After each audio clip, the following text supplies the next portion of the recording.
요즘 마트에 가면 가장 눈에 띄는 이 단어. 무설탕 젤리, 무설탕 초콜릿, 무설탕 과자, 무설탕, 무설탕, 무설탕. 그렇습니다. 여기저기 쏟아져 나오는 무설탕 제품들, 지금 우리나라는 무설탕에 빠져 있습니다.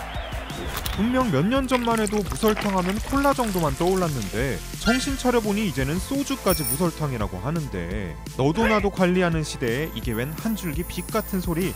아니 그럼 이제 술도 간식도 마음 놓고 먹어도 되는 거예요? 라고 생각했다면 오산. 그거 아세요 여러분? 설탕 없다고 마음 놓고 먹다가는 혼쭐 납니다. 무설탕 제품에서 단맛이 나는 이유는 당알코올이 첨가되기 때문입니다. 문제는 이 당알코올이 우리 몸을 속여서 폭식을 유발하기도 하고 혈당을 높일 수도 있으며 복통과 설사를 유발하기까지도 한다는 건데요. 아니 설탕이 가진 단점 피해서 무설탕 제품 먹었던 건데 폭식에 혈당 높이고 보너스로 설사까지? 굳이 무설탕 찾아서 먹어야 할 이유가 없었던 거잖아. 자, 진정하시고 들으면서 생각해보세요. 당알코올은 포도당과 거의 똑같은 구조인데 이 구조가 펼쳐져 있거나 살짝 비틀린 형태로 존재합니다.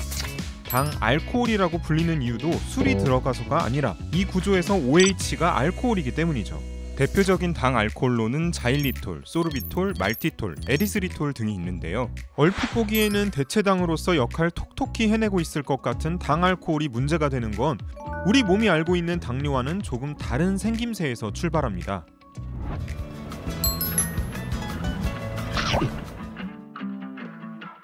혹시 간만에 치킨 먹고 배 터질 것 같아서 마지막 남은 나의 양심 제로 음료로 깔끔하게 마무리했더니 거짓말처럼 위장이 리셋된 것 같은 허기진 기분 느껴본 적 있으세요?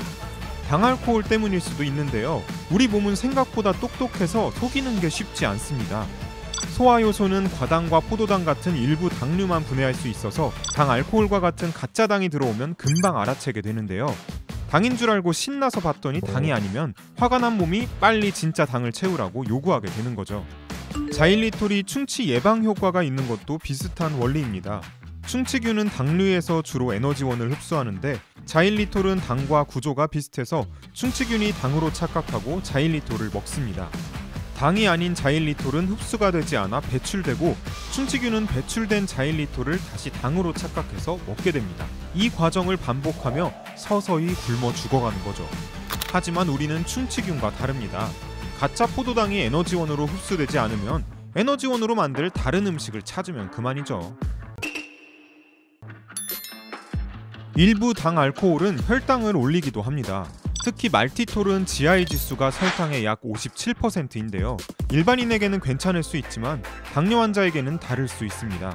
당뇨를 앓았던 크리에이터가 무설탕 초코칩 3조각을 섭취하고 15분 단위로 혈당을 측정해본 결과인데요. 섭취 후 1시간이 경과했을 때 꽤 높은 수치를 달성하고 2시간 30분이 지나서야 정상 수치로 돌아왔습니다.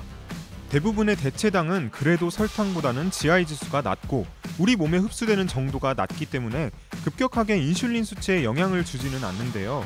말티톨과 같은 일부 대체당은 설탕보다는 덜한 탄수화물과 같아서 분명히 혈당을 올려준다는 사실을 확인할 수 있었습니다. 유일하게 당을 섭취할 창구로 무설탕 제품을 찾는 당뇨 환자들을 생각한다면 일부 당알코올의 GI 지수는 경계할 필요가 있어 보이네요. 맛있게 먹어도 0칼로리라는 명성을 얻게 한 당알코올의 강점이 역으로 복통과 설사를 유발하는 주 원인이 되기도 하는데요. 음식을 섭취하면 우리 몸은 입에서부터 소화관을 따라 계속해서 소화액을 내보냅니다. 내보낸 액체는 버리는 게 아니라 다시 빨아들여 영양소로 흡수하는데요. 이때 액체를 직접 이동시키기보다는 나트륨 같은 성분을 내보냈다가 다시 빨아들일 때 생기는 삼투압의 힘으로 액체를 끌어당깁니다. 문제는 이때 발생합니다. 당알코올은 소화기관에 흡수되지 않기 때문에 소화액의 건더기 형태로 남아있는데요.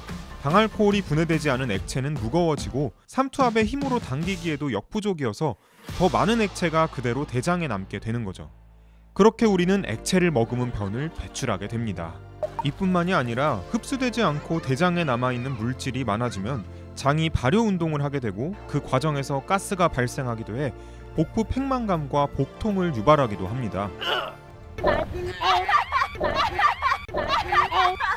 당알코올 중에서도 특히 말티톨은 3가지 단점을 모두 가져 조금 더 경계해야 하는 첨가물인데요. 아이러니하게도 대부분의 무설탕 제품에 말티톨이 사용되고 있었습니다.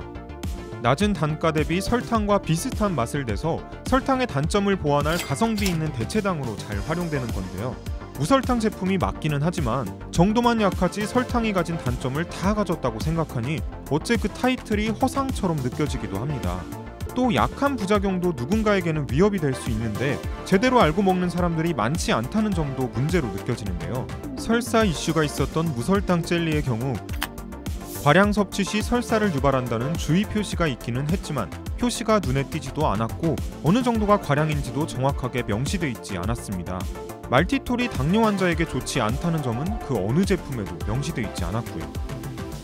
수많은 무설탕 제품이 쏟아져 나오고 있는 요즘, 소비자들이 적어도 확실하게 알고는 먹을 수 있게끔 조치가 필요한 시점이 아닐까 싶은데요. 적정량 섭취하는 건 괜찮다고 하더라도 그 적정량은 상대적인 거니까 적어도 위험한 부분을 확실하게 인지하고 대비할 수 있었으면 좋겠네요. 우리 몸은 거짓말하지 않고 내 몸은 내가 제일 잘 아니까 미리 알고 잘 조절해서 먹자고요.